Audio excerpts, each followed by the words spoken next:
Welcome to Shelf Help. Today we're speaking with Hovik Azadkhanian, co-founder, CEO of Oakland-based Heirloom Coffee Roasters. Heirloom is the first national coffee brand offer 100% regenerative organic certified specialty coffee roasted with a pretty cool proprietary technique that beat out 1,700 coffees in a blind taste test, which we're definitely going to talk about.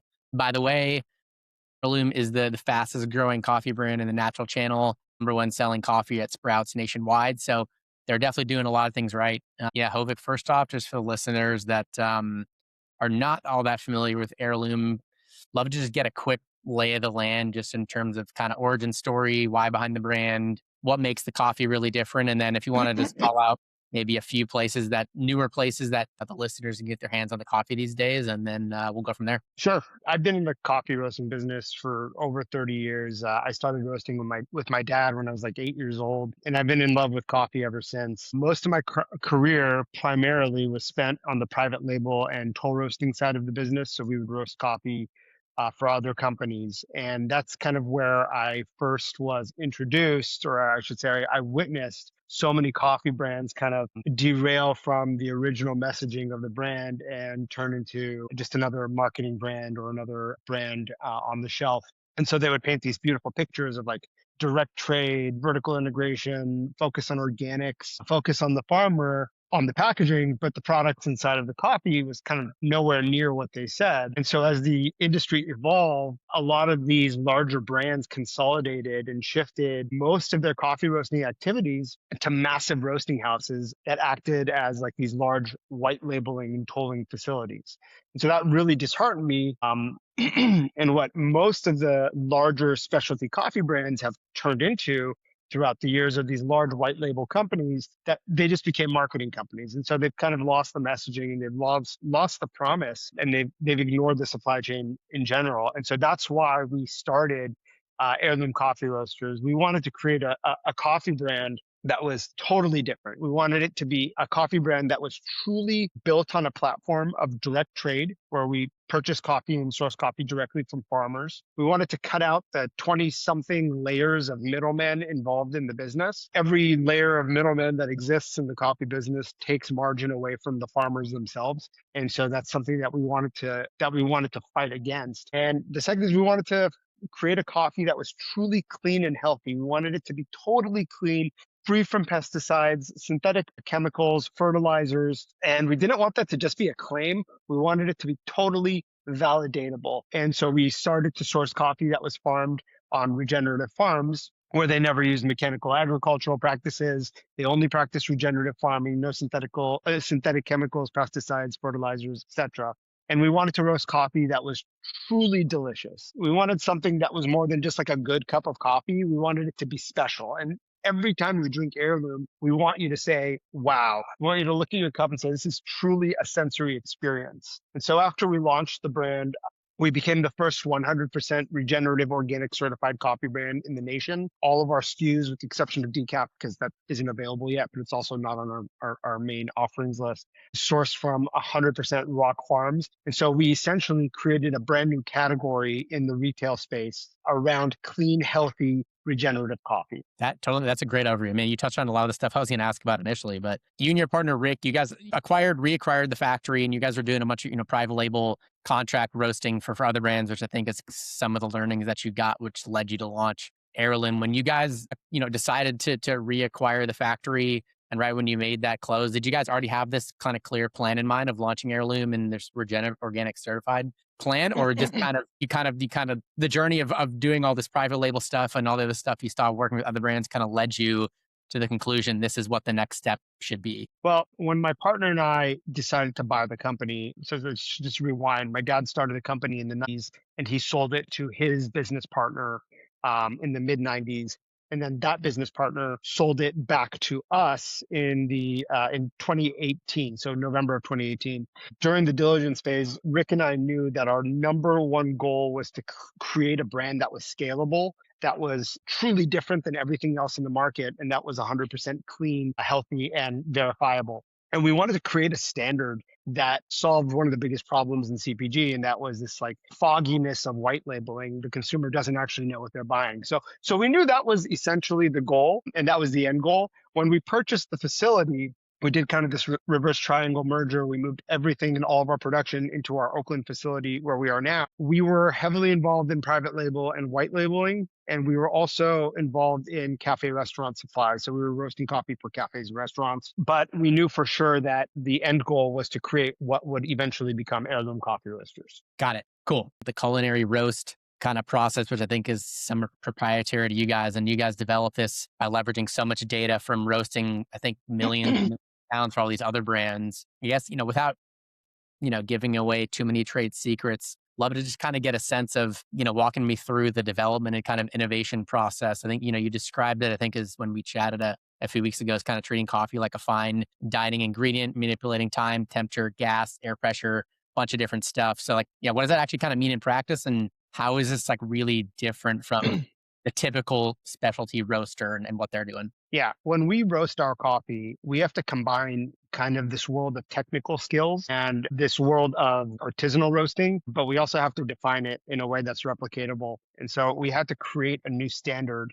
The standard eventually became known as the Culinary Roast, but to get to the Culinary Roast, we had to roast millions of pounds of coffee really for other people. And so what we did was collect all the data around roasting for other brands, time, temperature, and how it affected the flavor profile of the coffee based on the density of the coffee itself before it goes into the roaster, the water content, the age of the coffee, which regions it came from, the mineral content of the soil in the general area. And so we had this ability to roast coffee on like the specialty coffee scale, but we knew that we needed to turn it into something that was much more technical and scalable and repeatable. And so we learned if you manipulate time, temperature, air pressure, gas flow at certain stages of the roast, you can change the way the coffee tastes by either increasing or decreasing the ability to taste sweetness or tartness or fruitiness. You're able to manipulate the body of the coffee and create kind of like a syrupy texture. And that's all down to the way that we manipulate that roast from beginning to end in the roasting process.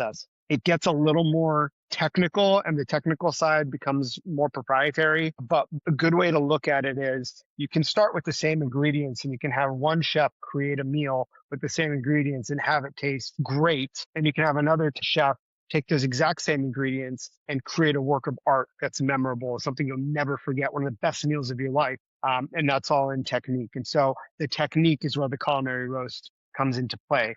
We're able to take coffees that are grown using a very specific set of requirements from the regenerative farms, no chemicals, pesticides. They usually grow it in some of the best soils, most mineral-rich soils that exist in the regions. And because we source some of that incredible unroasted coffee, we're able to take it to another level when we roast it at scale. The other thing is, because of our size, we have to be able to roast coffee at a pretty large scale. So it's a lot easier to make incredible coffee on a 5-pound roaster. It's a lot harder to do it on a 600-pound roaster and do it consistently 4 times an hour every day. So that's part of the process that we had to create. Yeah.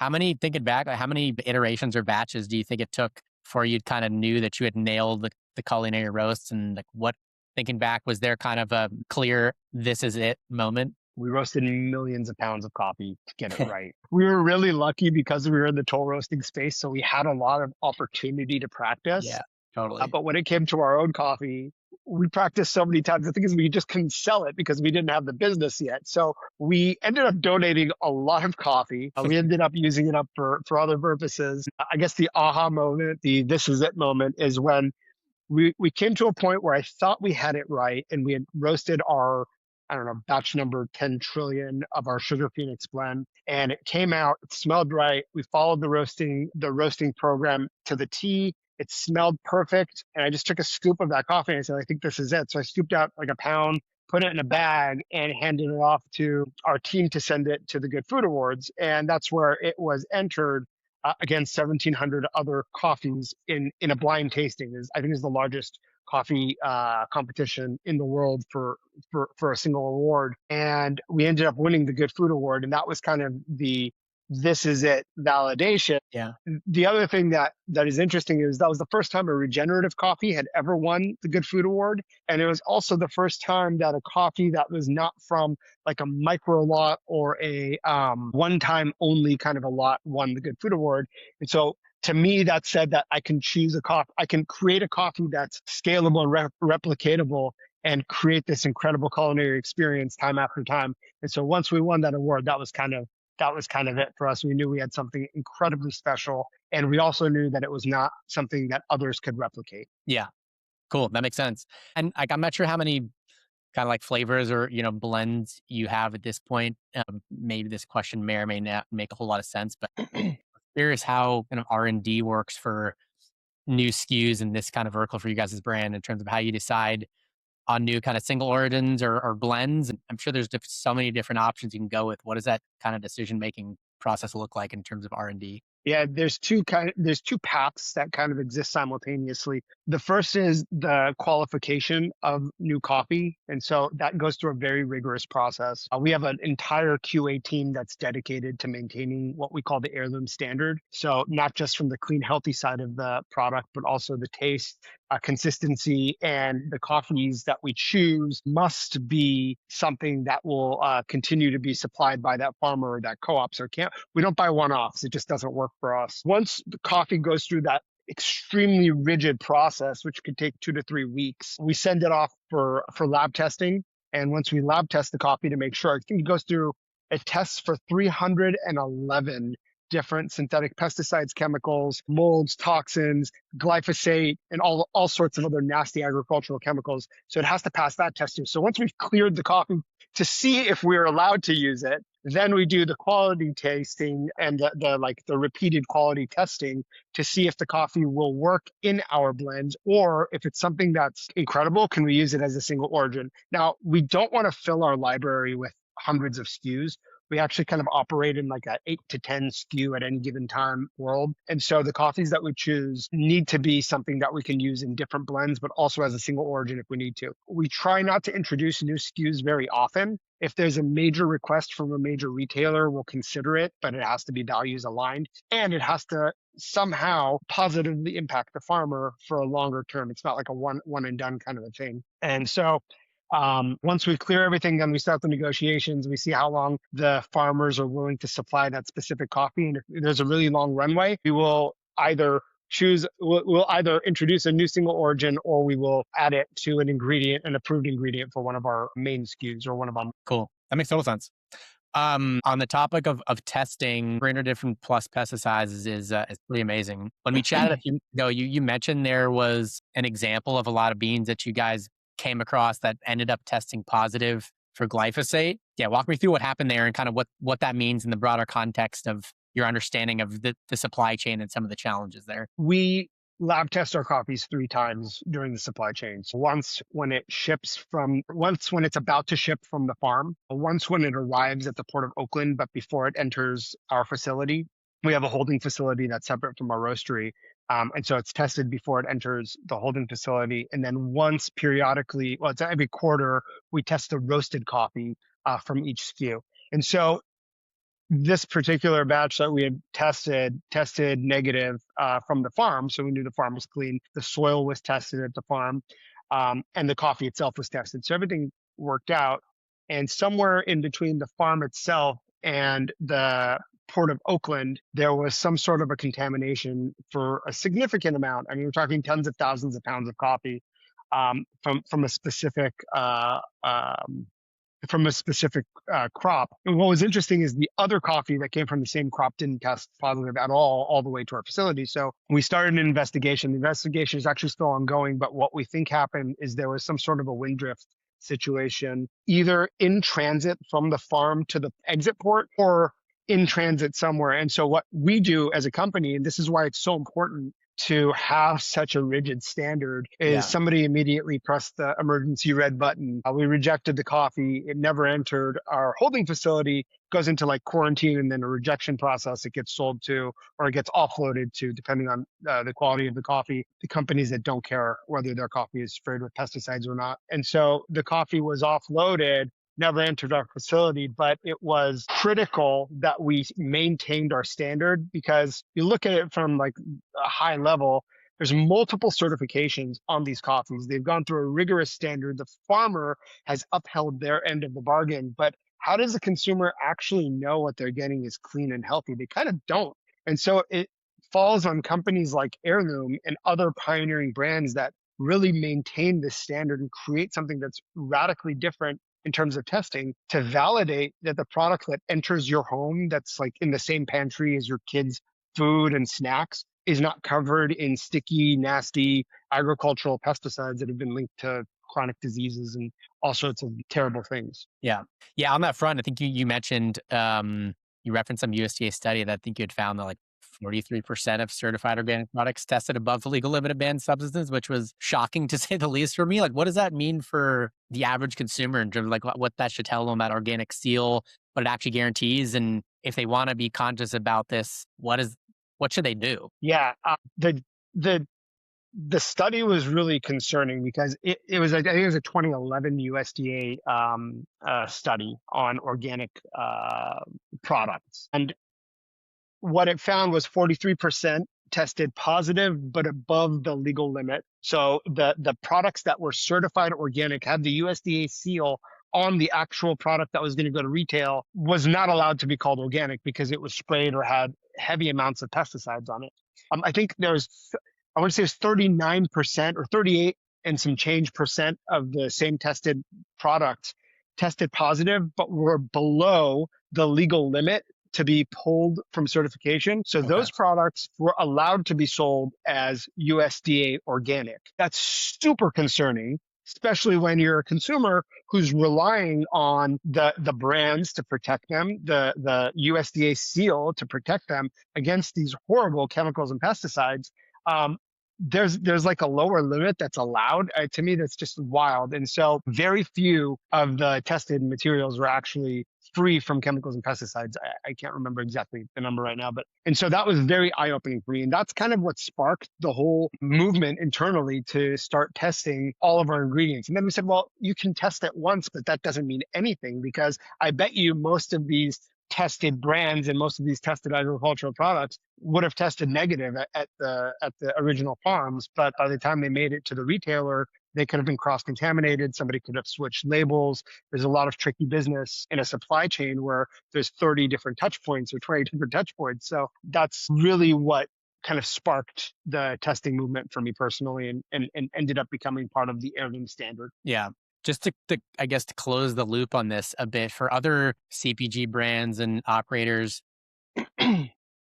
that rely heavily on certifications as kind of a core selling point, and maybe the ones that don't, like, should they be investing more in independent testing? Like, what should this look like across the board? Maybe not just coffee, but in general.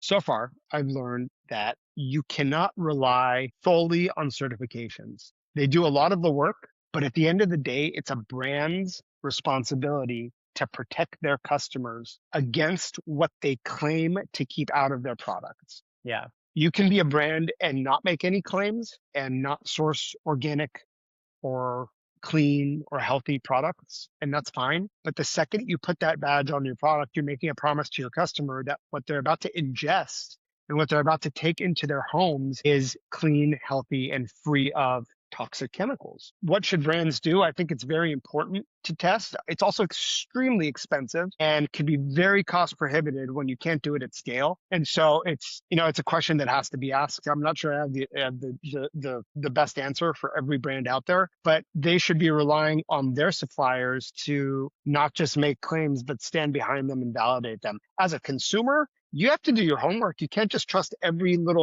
single nice looking badge that's on every package. I think if you're going to dedicate your health to the promise that a brand makes, you have to do your homework on the brand. You have to understand their sourcing strategy. And it's not a crazy thing to ask the brand for lab results or testing results.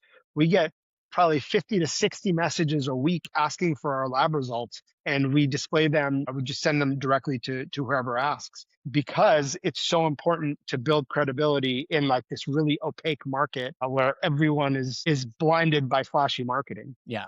Yeah, that totally makes sense. eye-opening, but I guess it's something that people should hear. Shifting gears a little bit, talking about vertical integration, supply chain. You mentioned at the beginning, at kind of a high level touch on it, that there's typically 15 to 20 touch points between when the coffee cherry is picked off the tree to the cup of coffee that I'm drinking at home in the morning. You basically cut that to farmer, heirloom, consumer. Like, walk me through how you went about actually kind of building these direct farm relationships from scratch, how you kind of found your first farm partners. Maybe you want to talk about, I think it's the Pacaya co-op in Honduras as an example. Yeah. So the traditional model is broken to say the least. The system that exists takes advantage of the people who do all of the work. And so the farmers who grow the coffee, who dedicate their lives to growing incredible products, who purposely dedicate land to being clean and healthy and not sprayed with chemicals and not mechanically tilled, they have the most skin in the game, but at the end of the day, they get paid the least under the traditional model. Like I said, there's like 15, 20, sometimes 30 different touch points between a coffee cherry being picked off a tree and the end user. And so we wanted to change that. And what we did was we had to get introduced to regenerative farmers because that was kind of the baseline for us. A regenerative organic certification already does most of the heavy lifting for our validation. And so what we see is farmers that practice all these different things to get ROC certified, they've already done most of what's required. We have a couple relationship partners that we rely on to make the introductions to these farmers or these co-ops. There's not very many of them, and right now they only exist in about 6 countries, I think, for coffee. Many for other categories, but for coffee, not many. We're also the largest ROC certified coffee brand in the world at the moment. I'm sure someone will outpace us at some point, but right now we are the largest. And so we've built a reputation and a name for ourselves to a point where the farmers are coming to us directly. And if they don't come to us directly, they just ask, and it doesn't take very many asks to get the name Heirloom. And so what they do is they'll reach out to us and say, hey, I'm either considering becoming regenerative organic certified, or I just became regenerative organic certified. How does it work? And then we walk them through our process. The great part is if you're a farmer and you're considering becoming regenerative organic certified and you meet the quality specifications that we need for our coffee, the mineral content of your land is perfect, the quality and taste of the coffee before certification and sampling meets our requirements, we'll dedicate the first couple purchases and we'll promise to buy your first lots as long as it meets all of our qualifications. And so we incentivize the farmers to become regenerative organic certified.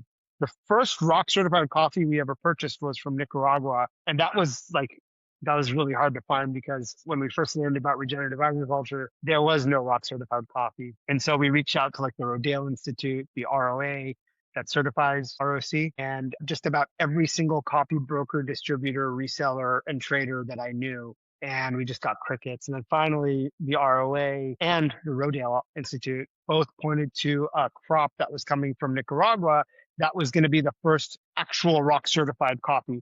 And so we jumped on that as fast as we could. I think there were 2 containers that were shipped from the farm. It was the first 2 containers ever. And I believe we bought the first container. And so I remember they landed at port. I went to the port to like the consolidation center, and I asked to get the very first sack of coffee off that container, threw it in my car, brought it back to the roastery, and we ended up roasting the first batch of ROC certified coffee ever. So that was really cool. I roasted it on my Diedrich IR5 roaster, this little sample roaster we used. So that was really cool.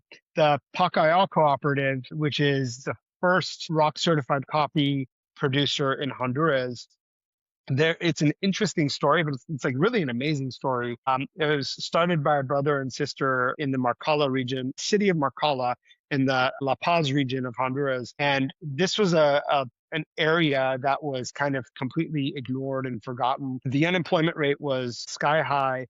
Most of the men in the region had actually left to go find work elsewhere, including the United States, and they were sending money back to their families. And so it was just a few rungs from the ladder away from being just a completely barren town. And so this brother and sister decided to stay and practice coffee farming, which is what they were used to when they were growing up. And they started to do regenerative agriculture, and they started to grow regeneratively grown coffee. They ended up achieving ROC certification, and they the coffee was so incredible that they sold out of their first batch and their second batch, and they kept doing well. And so their neighbors and family members wanted to join in and said, what are you doing that's so different? They ended up starting a co-op. And so this like 1 to 2 family like club of farmers ended up starting a co-op that last I checked had 450 different farms and impacted thousands of workers, mostly single women that didn't have any work. And so this form of agriculture ended up becoming an economic engine for the community. And we visited last year, I think it was last one, maybe 2 years ago, and we saw the before and after, and it was wild. The streets were paved, stores were full. All of the grocery stores had products in the shelves. You saw school children walking around in school uniforms, and it was just a really alive and vibrant city. And I was talking to Edgar, who was the brother, and I said, "This place is amazing. I keep hearing horror stories." He said, "Yeah, the horror stories were before we started regenerative farming and regenerative coffee farming. And so everything you see here is built on coffee and bananas. And we did it in the last, I think it was like 8 years it took. Just this incredible story of how shifting your practices and changing the way you grow product and not relying heavily on agrochemical companies and doing everything the right way, the clean way, can completely transform your entire community. And it's a success story that other communities and producers in other countries are replicating." That's amazing. And I mean, it's part of just like these close, much more close relationships you've had with these groups and investing the time, eliminating like 20 different touch points on the supply chain. And one of the things that really jumped out when we chatted was you said that, these farmers historically were getting 30 to 60 cents a kilo, maybe 10%, 10 cents more if they have the fair trade sticker. But because of your guys' model, now they're getting $3 to $6, which is like insane how big of a difference that is, which I just was like super impressed by. And I imagine that's totally changed these communities that you guys work with. Yeah, the example I just gave is like the best example of what can happen when a Yeah. farmer sells directly to a roaster. Yeah. Depends on the farm, it depends on the co-op, but in the traditional model, the farmers get the smallest portion of the price paid by the roaster. And there are middlemen everywhere. I mean, anyone who can get involved in between the farmer and the roaster, they take advantage. So, like local consolidators, they're the ones who drive around farm to farm and buy coffee from they're tiny, small plot farmers. It's not like they have hectares of land. These guys drive around in these trucks, buy coffee from each one of these small producers.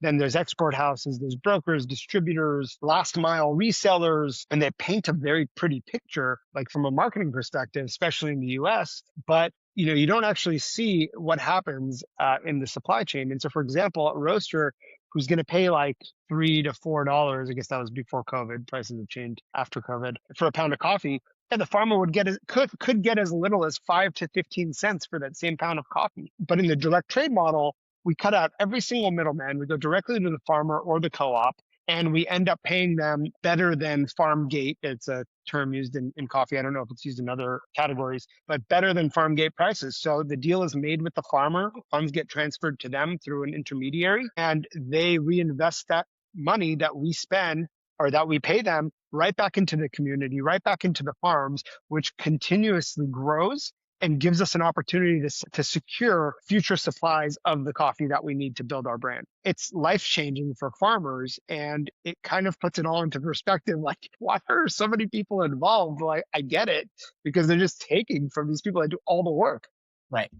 And then, after we roast, there's typically many different touch points. In our case, because of full vertical integration, because we buy the coffee directly, we manage all the logistics, the roasting, we distribute directly from our factory. So there's no co-packer, no white labeler, no third-party manufacturer. There's no 3PL that has roasted coffee sitting on shelves for months. It goes directly to our retail partners or our distributor partners that'll send it out to the retailers. Yeah. That's awesome. On that topic, talking about retail, growth trajectory, pretty awesome, pretty remarkable. Has launched late 2021. I think went national within 6-8 months. Became the number one selling coffee at Sprouts, and then a leader in the natural channel overall. Yes, walk me through that journey to Sprouts in terms of how you got that first buyer meeting. What was the pitch? What drew them in so well? And then, yeah, what's the go-to-market strategy look like since, and how's it been going? It was not a typical pitch. With Sprouts, we actually applied online when they were accepting applications for new brands. And that same year, we ended up winning the KH Golden Ticket. And so that was, it's like the On Trend Brands Award. And we actually didn't know that we were even going into Sprouts until we received like a tidal wave of massive POs. Everyone's sitting there like, what is this about? And we reached out to our category manager, and at the time, it was a different category manager. And she's like, "Oh, I forgot to tell you, you guys are going national with Sprouts." What? But the buyer was incredible. I mean, she a buyer at the time at Sprouts. She took a major gamble on a brand that nobody had ever heard of, that had no brand recognition, that had no market penetration. And they took a major gamble on what would become the future of clean, healthy coffee and regenerative coffee. And it worked out really well because the customers loved the product and ended up growing really quickly. I mean, we took the number one spot on the non-functional coffee side relatively quickly, and we've maintained that position for quite some time. But at the end of the day, the Sprouts shopper, they're not discount shoppers. They want high quality, really good tasting, clean, healthy products. And Sprouts delivers on that promise with the brands that they carry on shelf. Yeah. What have you found in terms of kind of core tools, tactics? You can speak to Sprouts or just kind of natural channel in general, specifically in this coffee category that you found have the most impact from really driving velocity. This could be, interesting right promos, demos on site, getting people to taste the coffee, shelf talkers, aisle violators, floor display type stuff. Like what have you found has been the most impactful from that perspective? You can have to back up a little bit. The most valuable thing that has driven velocity for us that we've heard, because we survey our customers all the time, just the value proposition of the brand is something that the customer aligns with. And they end up trying the product once. Once they taste the product, they love it so much, it's very hard to go back. Other tools we've used other than leaning on our industry partners, like we lean on data a lot. So we use a lot of spins data, we use a lot of shopper marketing surveys, and then of course floor displays and shelf talkers have driven success. Um, we don't rely heavily on discounting. We're not a discount brand. We feel like the product speaks for itself. And once we get some sort of trial driven for a customer, they tend to come back. And it's proven itself time after time, retailer after retailer. We just feel like the product is so good on so many different levels that the customer sees that right away. Yeah. What's the next phase of retail expansion look like through, let's just say, the rest of 2026? Well, we've penetrated most of natural at this point. There's still a few key retailers that we're eyeing and have been in talks with for quite some time. And so as we kind of land and expand in the natural category, we're looking to break into mass with the right partner. And that's kind of going to be the next evolution for the brand. Yeah, makes sense. That totally makes sense. I think you also told me that food service has become uh, a pretty great channel for you guys in terms of selling cold brew on tap to campuses, corporate accounts, those types of things. Has this channel become like a pretty meaningful revenue driver, or is it more kind of like a flywheel? People try it in an office and then they go buy it at the store as well? Yeah, it's interesting. We've kind of started in food service, but we started in food service to drive awareness of the brand and to get eyes on the brand. And so all of our partners that we work with in the food service space, they've been great partners, but they're mostly forward-thinking companies that really care about sustainability, removing plastic from the supply chain, and delivering on incredible quality to their employees. It's not a category that's major growth for us. It's something that we rely on to just connect the shopper with our brand in the workspace. Yeah, that totally makes sense.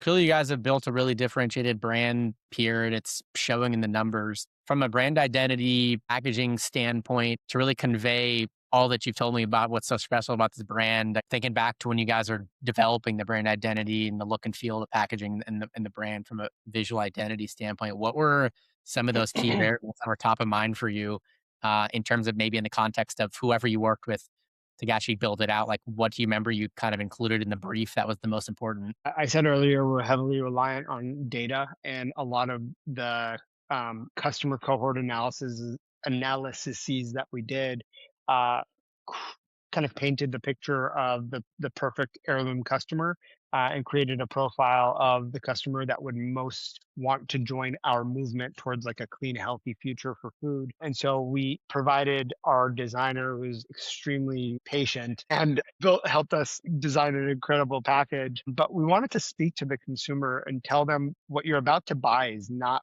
typical, and it's not a discount brand. It's something that's going to deliver incredible quality, and it's something that's going to be radically different than what we're used to. Clean, healthy, pesticide free, but also delivers on flavor and quality. So everything from the texture of the product to the design is built around validating our claim as top quality product on the shelf. Yeah, that totally makes sense. That definitely aligns with what my thought would be.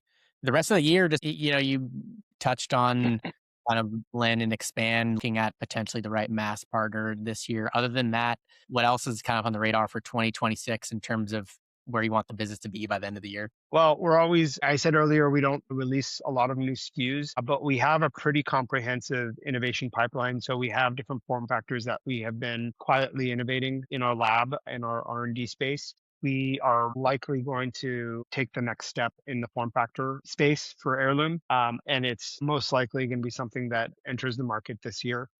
Um, Well, yeah, that's I think exciting form factor is really the answer. for sure. You don't have to release more. I can make some guesses, but that's gonna be exciting for sure. Well, yeah, this was an awesome Hovik, last question, especially you have such a great take on the CPG world. Brands or just kind of trends in general, like say outside the coffee space, have kind of piqued your interest, things you've been just kind of tracking for fun, things that really kind of, yeah, piqued your interest at all? Yeah, I'm not really interested in trends. I kind of, we've seen them come and go all over the place. We built a movement and we're doing pretty well in that movement, and we've kind of created a new category. So trends aren't something that I really focus on. But if you want to talk about brands that are kind of killing it in the space right now, Yeah. like Addicted to Simply, they're just doing an incredible job in the legumes and lentils and bean space. And they're a big proponent of regenerative agriculture, so they're doing an incredible job. And Painterland Sisters, like in the yogurt space, they're just, oh my god, they're doing such a great job, and the product tastes It's so so good. good. It's crazy. I It's know. so good, yeah.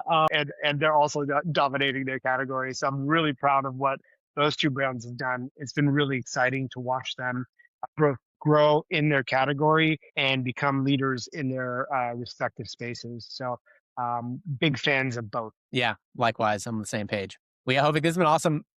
So many great insights here. What's the best place to follow along with you and as you're building the journey, and then what's the best place to follow along with Heirloom these days as well? Yeah, I tell my story pretty vividly on LinkedIn, so you can find me there. And the brand itself you can find on Instagram at Heirloom Coffees, and that's where most of our communications are. And of course, you can find us in store at Sprouts nationwide, just about every natural retailer and specialty retailer in the country, most regional retailers, and of course our website heirloomcoffeeroasters.com, where you can buy our coffee directly from our coffee roastery and get it delivered like a day or two after it's roasted. Awesome. Love it. We hope we appreciate the time. This has been awesome. I think that's the pod. My pleasure. Thanks for having me.